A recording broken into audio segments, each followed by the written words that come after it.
Vote bank के लिए पहले अनपढ़ नेताओं को मिल जाता था अहम मंत्रालय। आजाद भारत में पहली बार पूर्व IAS, IPS, IFS को मिली मंत्रिमंडल में जगह। किसी ने दुनिया में बजाया भारत का डंका तो किसी ने ली देश की सुरक्षा की जिम्मेदारी। आजादी के बाद देश के इतिहास में पहली बार आधे दर्जन से ज्यादा पूर्व नौकरशाहों ब्यूरोक्रेट्स को सरकार के मंत्रिमंडल में जगह मिली है, जिसमें पूर्व IAS, IPS, IFS भी शामिल है। यही वजह है कि आज भारत तरक्की के साथ साथ विश्व पटल पर उन्नत देश की तरह उभर रहा है। IT सेक्टर से लेकर रेलवे तक, एनर्जी हब से लेकर इंफ्रा तक, आज भारत के हर मंत्रालय को बेहतरीन लीडरशिप और विशेष तजुर्बे का मार्गदर्शन मिल रहा है। 2014 से पहले तक वोट बैंक के लिए पार्टी के चुने गए नेता जो ठीक से पढ़े लिखे भी नहीं होते थे, उन्हें किसी भी मंत्रालय का मंत्री, यहाँ तक कि पूरे राज्य का CM भी बना दिया जाता था। हालांकि उन्हें उस डिपार्टमेंट की 30% भी नॉलेज नहीं होती थी और मंत्री IAS, IPS को निजी तौर पर हायर करके इन्हीं की सलाह पर अपने मंत्रालय को चलाते थे। लेकिन आज वही नौकरशाह फ्रंट फुट पर अपने डिपार्टमेंट को संभाल रहे हैं। तो आज हम मोदी सरकार के 5 ऐसे मंत्रियों के बारे में बताने जा रहे हैं जो कभी नौकरशाह थे और आज देश के अहम मंत्रालय संभाल रहे हैं।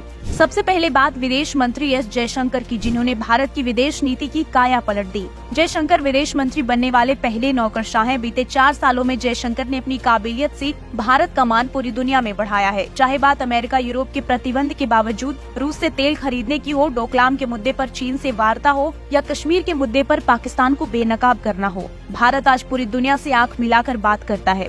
दूसरे नंबर पर है पेट्रोलियम और शहरी विकास मंत्री। विदेश सेवा के पूर्व अधिकारी रह चुके हरदीप सिंह पुरी को लगभग 6 एकड़ में फैले नए संसद भवन के निर्माण का जिम्मा मिला था, जिन्होंने वर्ल्ड क्लास सुविधा, डिजिटल सहित मॉडर्न टच के साथ मात्र 29 महीने में नए संसद भवन को बनवा कर तैयार किया है, जो कि अपने आप में एक रिकॉर्ड है। जहां पहले कोई बिल्डिंग बनवाने के लिए दशकों लग जाते थे, आज नया संसद भवन सरकार के कामकाज के प्रति गंभीर होने का परिणाम है। न सिर्फ रफ्तार से काम बल्कि क्लीन एनर्जी के क्षेत्र में पेट्रोल डीजल पर निर्भरता कम करने के लिए पुरी ने 20% इथेनॉल ब्लेंडिंग पहल की शुरुआत की, जो कि पेट्रोल डीजल से काफी किफायती और इको फ्रेंडली है। पेट्रोल के साथ एनर्जी के क्षेत्र में भी मोदी सरकार के बिजली और रिन्यूएबल एनर्जी मंत्री RK सिंह झंडे गाड़ रहे हैं।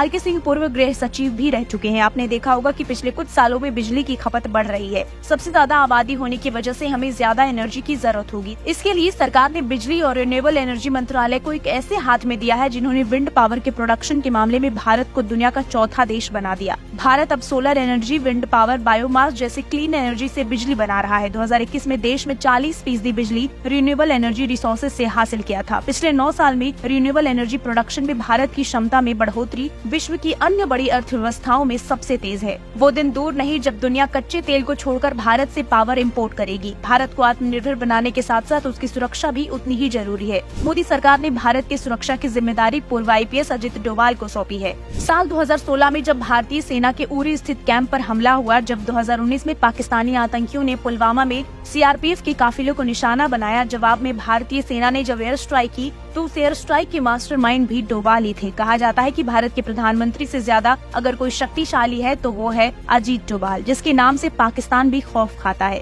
बीते कुछ सालों में रेलवे की तस्वीर पूरी तरह से बदल गई है और इसका पूरा क्रेडिट जाता है अश्विनी वैष्णव को, जो कि प्रशासनिक सेवा में काम कर चुके हैं। देश में वंदे भारत एक्सप्रेस का जाल बिछाया जा रहा है। Sleeper Vande Bharat, regional rapid rail, hydrogen train चलाने की प्लानिंग हो रही है। गंदे बदबूदार प्लेटफॉर्म और बदहाल वॉशरूम आज बीते जमाने की बात हो गई है। IT सेक्टर का जिम्मा भी वैष्णवी के पास है। स्वदेशी रूप से 4G, 5G विकसित करने के बाद सबसे पहले भारत दुनिया को 6G का तोहफा देने वाला है। इतना ही नहीं, end to end telecom service देने वाला भारत दुनिया का 5वां देश बन गया है। अभी तक चीन, फिनलैंड, जापान, साउथ कोरिया के पास ये टेक्नोलॉजी थी। देश में कभी भी टैलेंट की कमी नहीं थी, लेकिन पूर्व सरकारों के राजनीतिक हथकंडे के कारण जो काम आजादी के बाद होने चाहिए थे वो अब पूरे हो रहे हैं। हालांकि देर आए दुरुस्त आए। अपने अपने मंत्रालय में काम कर रहे इन पूर्व नौकरशाहों की काम की तारीफ सिर्फ पक्ष ही नहीं विपक्ष भी करता है। हालांकि अब सवाल ये भी है कि पूर्व नौकरशाह ही क्यों? क्योंकि 20 साल तक सेवा देने के बाद ये ब्यूरोक्रेट्स इतने अनुभवी हो गए होते हैं कि पॉलिसी मेकिंग से इम्प्लीमेंट तक के आइडिया को सही से समझ पाते हैं। नौकरशाहों को सरकार के कामकाज में शामिल करना दिखाता है कि सरकार देश के विकास को लेकर कितनी गंभीर है। सबका साथ, सबका विकास के मूल मंत्र के साथ 9 साल पहले सत्ता में आई मोदी सरकार भारत को नया भारत बनाने की दिशा में आगे बढ़ रही है, जिसमें अहम भूमिका निभा रहे हैं ये पूर्व नौकरशाह और देश के काबिल मंत्री। ब्यूरो रिपोर्ट, एक भारत न्यूज।